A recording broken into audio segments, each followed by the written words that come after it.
नमस्कार दोस्तों, आज हम बात करने वाले हैं एक ऐसे मुद्दे पर जो बहुत चर्चा का केंद्र बिंदु बना हुआ है इस समय। वो है आचार्य अनिरुद्धाचार्य का बयान। दोस्तों, हमारे समाज में बहुत सारे बाबा, आचार्य, धर्म गुरु हैं जो अपने अपने बयान समय समय पर देते रहते हैं और उनसे वाद विवाद की स्थितियां पैदा होती रहती हैं, कंट्रोवर्सी होती रहती है। न्यूज़ चैनलों में काफ़ी सारी डिबेट और काफ़ी सारे जो है लड़ाई झगड़े आपको देखने को मिलते रहते हैं इन सब चीज़ों से रिलेटेड। तो आइए दोस्तों, वीडियो को शुरू करते हैं। और अनिरुद्धाचार्य जो हैं, इन्हीं की तरह और सब बहुत सारे आचार्य जो हैं इसके पहले भी बहुत सारे बयान दे चुके हैं और कंट्रोवर्सी में फंस चुके हैं, वाद विवाद की स्थिति में फंस चुके हैं। चाहे वो लड़कियों के छोटे कपड़ों से रिलेटेड हों, या फिर गर्लफ्रेंड बॉयफ्रेंड से मुद्दे से रिलेटेड हो, या फिर लिविंग से रिलेटेड हो, लिविंग रिलेशन से संबंधित हो। इन सब पर हमेशा कंट्रोवर्सी होती रही है, बहुत सारी बातें हमारे सामने आती रही हैं और बहुत सारे धर्म गुरुओं ने अपना अपना वक्तव्य अपने अपने अनुसार दिया है, बहुत सारे विद्वानों ने इस पर अपना अपना जो है बयान दिया। दोस्तों, आचार्य ने जिस तरह से अपनी बात रखी कि आज जो है 25-25 साल तक जो है लड़कियां जो है इधर उधर घूमती रहती है, मैं उनके शब्दों का प्रयोग नहीं कर रहा हूँ, और शादी नहीं करती, लेट में शादी हो रही हैं। पहले जो है 14 साल 16 साल में शादियां हो जाती तो इस तरह के कृत्य सामने नहीं आते थे। तो उनका ये बयान जो है विवाद बन गया, विवाद का विषय बन गया और काफ़ी लोगों ने इस पर आपत्ति जताई। दोस्तों, इसमें जो शादी की बात की गई, कि शादी की बात की गई कि कम करने के लिए एज को, तो वो कम तो नहीं किया जा सकता, क्योंकि जो कानूनी तरीके से जो हमारी एज है, अगर उसको कम कर देंगे तो वो बाल विवाह अधिनियम के विपरीत चला जाएगा, तो उसको तो नहीं कम कर सकते। और शादी की एज बढ़ क्यों रही है, इसके भी कई कारण हो सकते हैं।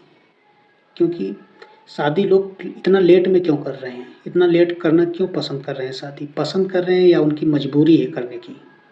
दोस्तों, अगर शादी की बात करें तो शादी चाहे लड़का हो या लड़की हो, अगर वो अपने लाइफ में सक्सेस होना चाहते हैं, भविष्य का निर्माण करना चाहते हैं, अपने करियर पर ध्यान देना चाहते हैं, अपने करियर का निर्माण करना चाहते हैं, तो उसमें शादी कम से कम तो 25 से कम में तो नहीं हो पाएगी, मुझे लगता है। क्योंकि 25 प्लस ही जाएगी, 25-30 के बीच या 30 से भी ज़्यादा हो सकती है।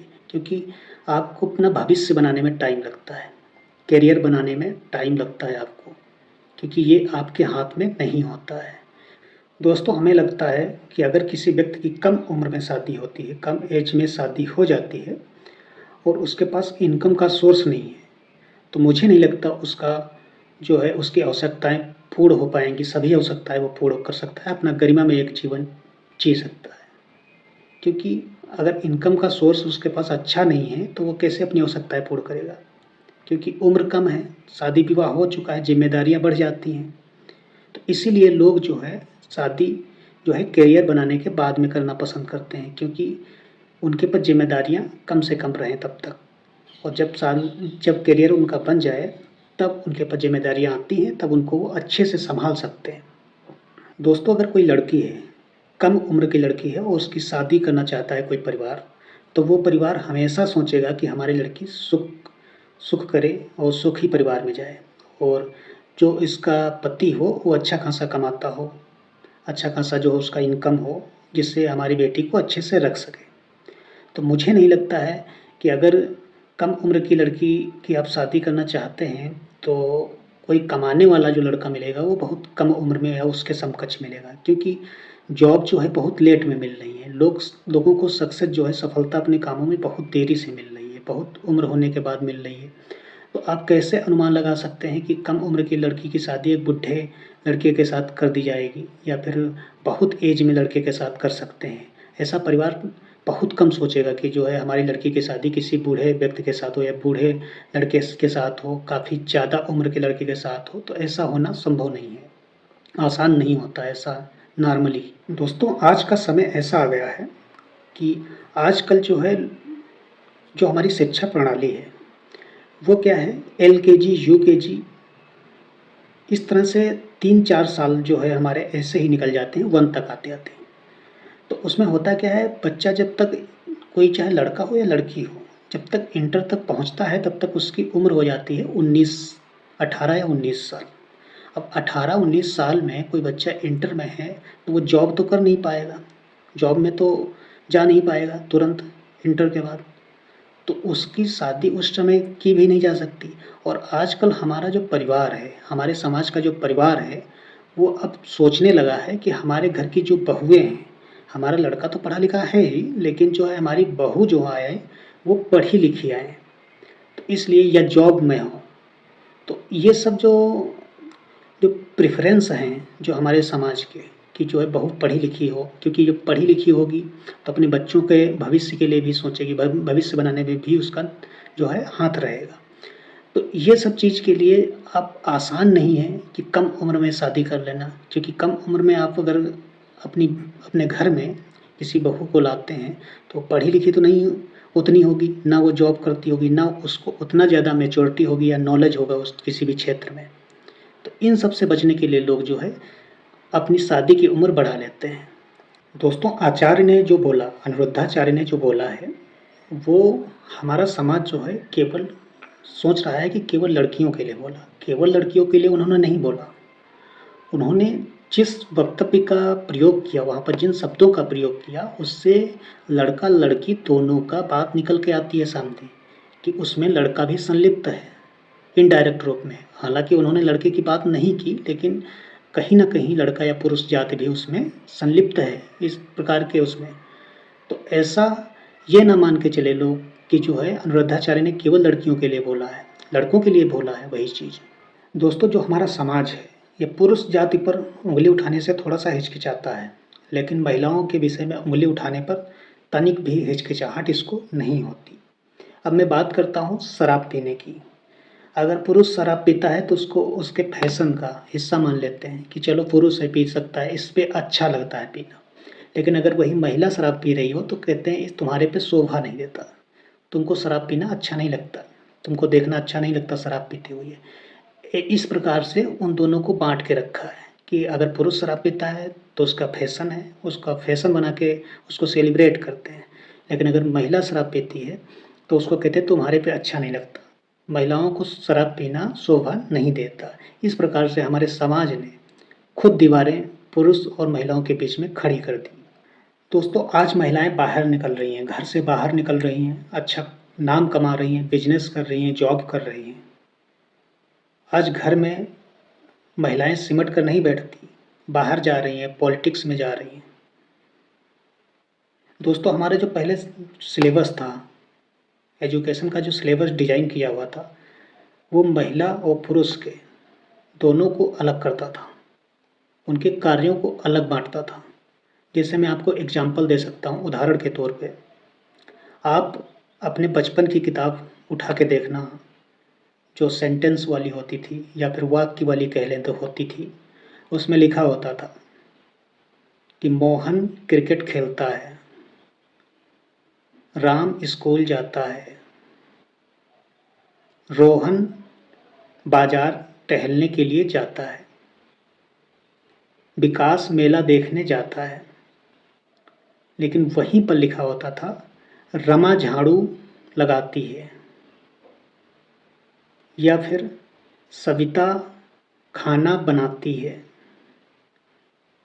या फिर इसी तरह के और भी। यानी कि हमारा जो सिलेबस था वहाँ पर डिवाइड कर दिया गया था कि जो पढ़ेगा तो पुरुष पढ़ेगा, लड़का है तो पढ़ेगा, लड़का है तो क्रिकेट खेलेगा, लड़का है तो मार्केट में टहलेगा, लड़का है तो मेला जाएगा। लेकिन अगर लड़की है, महिला है, तो वो घर में खाना बनाएगी, महिला है तो घर में झाड़ू लगाएगी।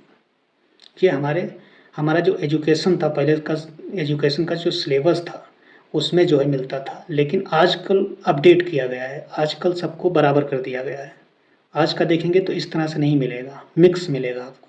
दोस्तों, मेरा मानना है कि जितने भी कथावाचक हैं, ये अपनी व्यास गद्दी पर अगर बैठे हैं तो अपना कथा करें, अच्छे से कथा करें, अपने कथा में ही कुछ अच्छा करने का प्रयास करें। राम जी की कथा करें, कृष्ण जी की कथा करें। हाँ, बुराइयों पर आप आवाज़ उठाओ, समाज की जितनी बुराइयाँ हैं, कुरीतियाँ हैं, उन पे आवाज़ उठाओ। लेकिन इस प्रकार के जो वक्तव्य हैं, इस तरह के बयान, जो शब्दों का जो प्रयोग है, ये ठीक नहीं, ये शोभा नहीं देता ऐसे कथावाचकों को। अगर आप समाज की बुराइयों पर सवाल उठाना चाहते हैं या फिर जो है बुराइयों पर आप जो है आवाज़ उठाना चाहते हैं, आप उठाइए, बेझिझक उठाइए, आपका स्वागत है। लेकिन आप बुराइयों के साथ-साथ इस तरह के जो शब्द प्रयोग कर रहे हैं, ये शोभा नहीं देते, ये निंदनीय है। अब चाहे जितने बड़े कथावाचक हों, चाहे जितने बड़े पद पे हों, ये बिल्कुल भी आपको शोभा नहीं देता। दोस्तों, आज मुझे कहते हुए बड़ा दुःख होता है कि जो है हमारे देश में जो धार्मिक आचार्य हैं, जो धर्म गुरु हैं, ये ज़्यादातर राजनीतिक हो रहे हैं। ज़्यादातर आप देखेंगे ये सब राजनीतिक हो रहे हैं। राजनीति की बातों को ज़्यादा प्रमोट कर रहे हैं। राजनीति में इनका ज़्यादा रुचि आ रही है। इनका सेवा भाव जो है वो अलग है, लेकिन राजनीति में ये विशेष रुचि ले रहे हैं। कोई भी बयान ले लो, आप इनका राजनीति पर ये तुरंत दे देंगे। आप जितने बड़े पद पर होते हैं, आपकी ज़िम्मेदारी उतनी ही बड़ी होती है।